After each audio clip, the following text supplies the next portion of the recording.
Mi nombre es Ángela Gómez, estoy con ustedes para las noticias de Directo América. Vamos a los titulares. Israel planearía controlar la totalidad de la Franja de Gaza. El gabinete de seguridad de Benjamín Netanyahu votó para intensificar la ofensiva contra Hamas y mantener los territorios. El ministro Zeev Elkin dijo que se podría negociar la liberación de rehenes antes de la visita de Trump a la región la próxima semana. Tenemos reporte.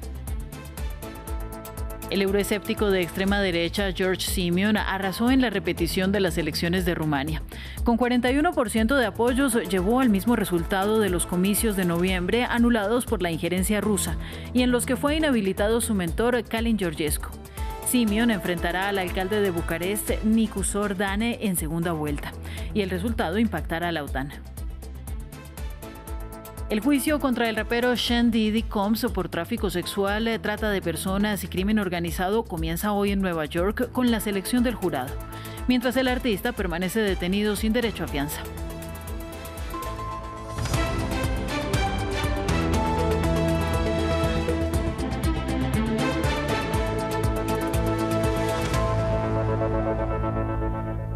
El primer ministro israelí asiste a la inauguración de las sesiones de verano de la Knesset y hay protestas masivas afuera del Parlamento, después de conocerse que el gobierno planearía apoderarse completamente de la Franja de Gaza. El Gabinete de Seguridad votó para aumentar la ofensiva contra Hamas y retener territorios el mismo día que fueron convocados miles de reservistas. El ministro Zeev Elkin dijo que estos eventos podrían abrir la puerta a negociar la liberación de rehenes antes de la visita de Trump a la región la próxima semana. Además, el gobierno desplazaría a los gazatíes hacia el sur e Israel entregaría ayuda humanitaria bajo un plan propio, lo que fue rechazado por la ONU y otras ONG que denuncian que las quieren expulsar del terreno. Nuestro corresponsal en Jerusalén y los territorios palestinos profundizó los detalles. Sí, anoche el Gabinete de Seguridad de Benjamín Netanyahu aprobó este nuevo plan para expandir, si cabe todavía más, la devastadora invasión sobre la Franja de Gaza y formalizando también el plan para ocupar la franja y permanecer en los territorios sobre los que avance el ejército israelí.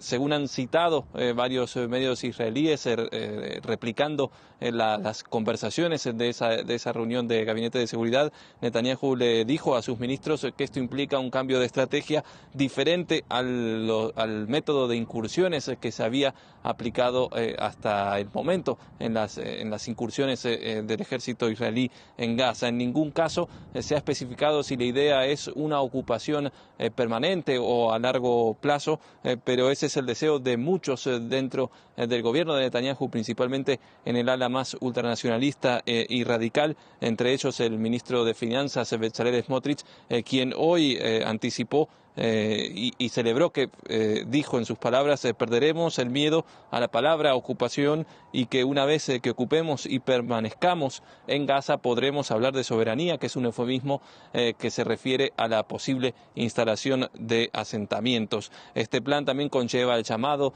a filas de decenas de miles de reservistas y no se piensa implementar, según lo que ha trascendido, hasta después de la visita del presidente estadounidense Donald Trump a Medio Oriente, que está prevista para entre el 13 y el 16 de mayo, y según una fuente de defensa que ha informado a distintos medios, la idea es que al menos hasta ese plazo se permita algún tipo de negociación o de intento de último momento de llegar a un acuerdo con Hamas para la liberación de rehenes. Una vez que se aplique el plan será gradual e implicará un desplazamiento masivo de palestinos, otro más hacia el sur de la Franja de Gaza, ataques más intensos y un nuevo esquema para la entrega de ayuda humanitaria. Además, esta fuente de defensa lo que señalaba es que la expulsión de gazatíes, bajo también el eufemismo de la emigración voluntaria, está entre los objetivos del plan. El plan se fue aprobado por unanimidad, pero el jefe del ejército, Eyal Zamir,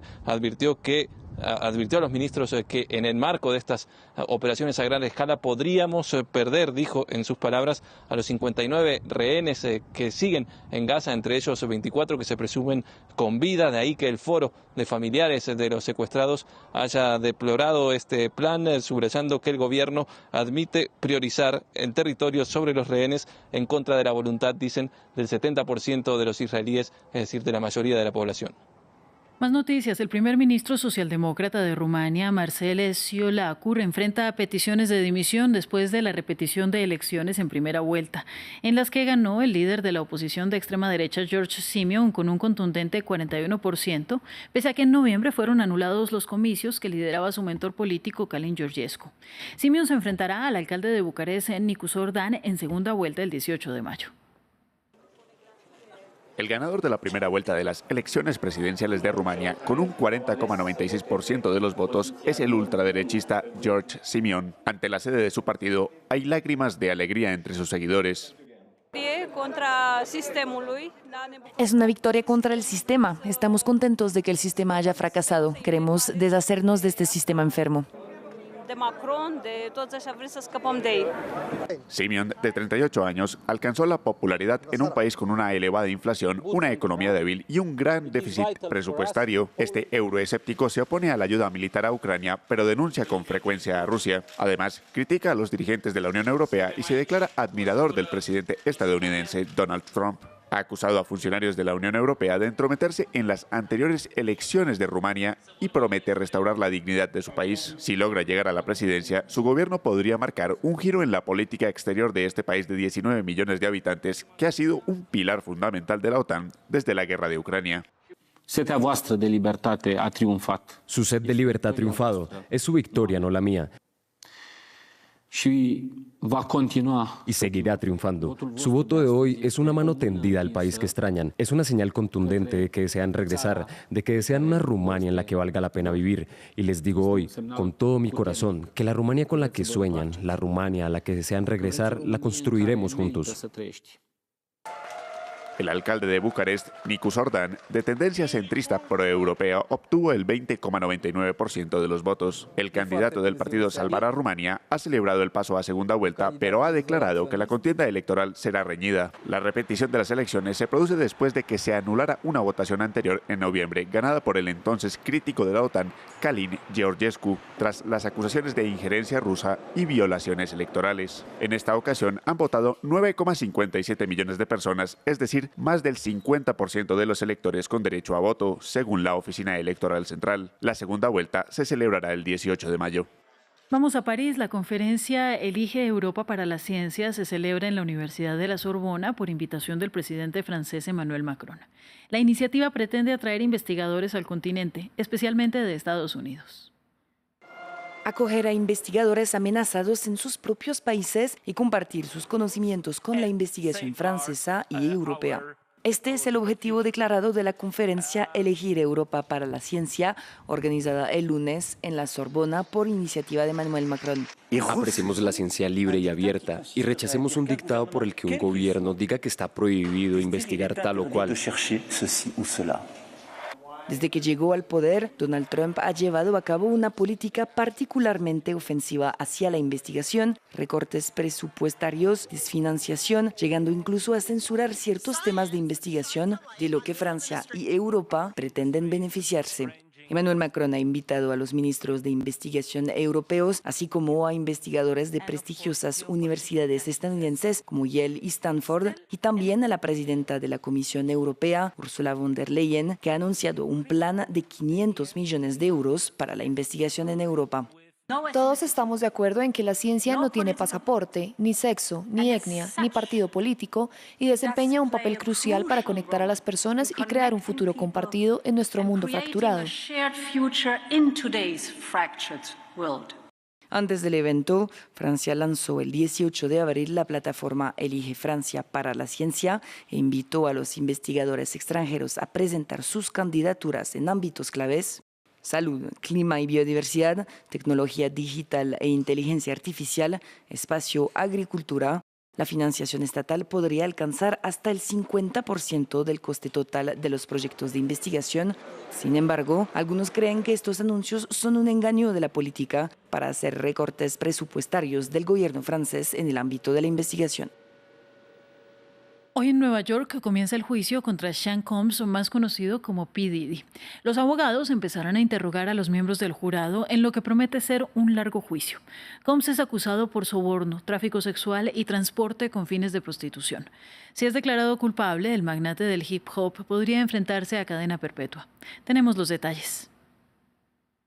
Tráfico con fines de explotación sexual, transporte de personas con fines de prostitución, secuestro, corrupción y violencia. Los cargos contra Sean Combs, alias P. Diddy, son extremadamente pesados. Según la acusación, Combs abusó y explotó a mujeres y a otras personas durante años de diversas maneras. Supuestamente utilizó la fuerza, la amenaza de la fuerza y la coacción para obligar a sus víctimas a participar en actos sexuales prolongados con trabajadores sexuales masculinos, algunos de los cuales supuestamente transportó a través de las fronteras estatales. A sus 55 años, el rapero y productor estadounidense, que tuvo su momento de gloria en la década de 1990, se enfrenta a una posible pena de cadena perpetua. Sus problemas legales comenzaron en 2023, cuando su exnovia, la cantante Cassandra Ventura, más conocida como Cassie, le acusó de violencia y violación.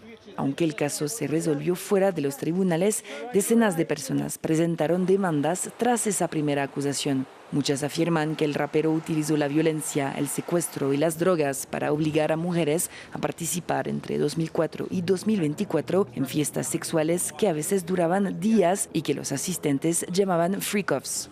8 meses después de su detención, Combs sigue reivindicando su inocencia y sostiene que todas las relaciones fueron consentidas.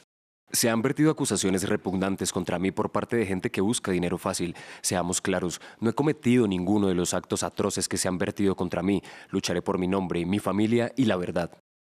El juicio se abre simbólicamente el mismo día que la famosa gala del Met de Nueva York, en la que P. Diddy volvió a desfilar en 2023 entre decenas de otras celebridades. La primera semana del juicio debe dedicarse a la selección del jurado por parte de los abogados y está previsto que los alegatos iniciales comiencen el 12 de mayo.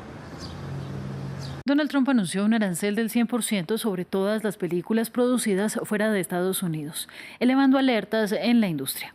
Argumentó que la industria cinematográfica estadounidense está desapareciendo rápidamente y enarboló una defensa de Hollywood debido a que otros países ofrecen incentivos para atraer a cineastas y estudios, lo que interpretó como una amenaza para la seguridad nacional, según dijo en su red Truth Social.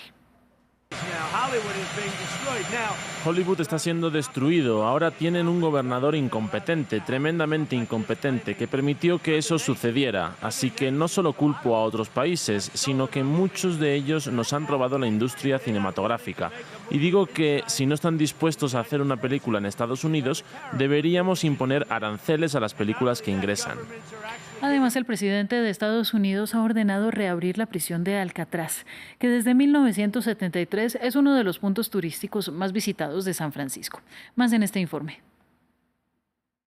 Donald Trump y otra polémica decisión, la reapertura de la cárcel de Alcatraz para presos de alta peligrosidad, una edificación hoy devenida en uno de los puntos turísticos más visitados de San Francisco, que podría volver a alojar detenidos. Por eso, hoy ordenó la Oficina de Prisiones, junto con el Departamento de Justicia, el FBI y el Departamento de Seguridad Nacional, que reabran un Alcatraz sustancialmente ampliado y reconstruido para albergar a los delincuentes más despiadados y violentos de Estados Unidos. Ya no seremos rehenes de criminales, matones y jueces que temen hacer su trabajo y no nos permiten expulsar a delincuentes que ingresaron ilegalmente a nuestro país. La reapertura de Alcatraz será un símbolo de la ley, el orden y la justicia. Haremos que Estados Unidos vuelva a ser grande.